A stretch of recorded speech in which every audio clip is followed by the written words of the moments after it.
So if on average, we haven't spoken about Saudi Arabia Yes. yet, but if the revelation in the National Assembly is that one earns $200 in Saudi Arabia, how much would they earn in Spain? In Spain, we are told this has not been finalized. We'll have to see the contracts. That is the third stage after the selection.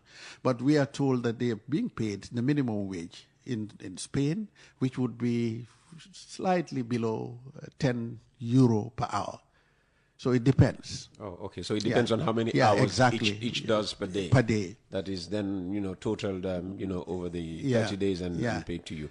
Let's talk about the Saudi Arabia deal. Apparently, it's been on. Yes. It's been on, but, the public knows very little about it. Yeah, from the get-go, people were more focused on Spain for obvious reasons. Of course, we know a lot about Spain from the football part of it and all these things. Lampedusa has been here for years. Yeah, and the chance of disappearing into the EU. Exactly. So Saudi Arabia has been on in terms of the recruitment process. You talked about the $200 per month, which is real.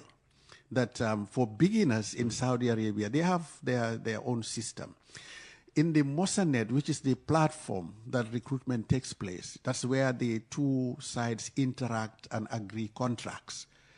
This, remember, it's an offer and acceptance. It's a contract, a real contract. The recruiters in Saudi would offer the agencies in the Gambia that if I'm bringing domestic workers to Saudi, I'm offering them $200 for a start. The inexperienced ones, the experienced ones, those who have been to the Middle East before, may start with $250 or $300 per month. And this includes, the fee does not include cost of accommodation, feeding, medical, care, and all these things. Your ticket to Saudi and back, all this is covered in the agreement.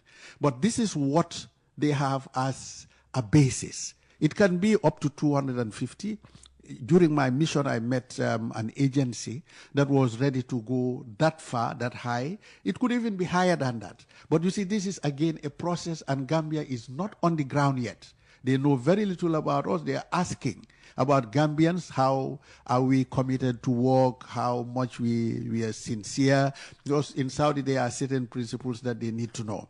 But the point about the 200 that I'm making is other countries are accepting even less.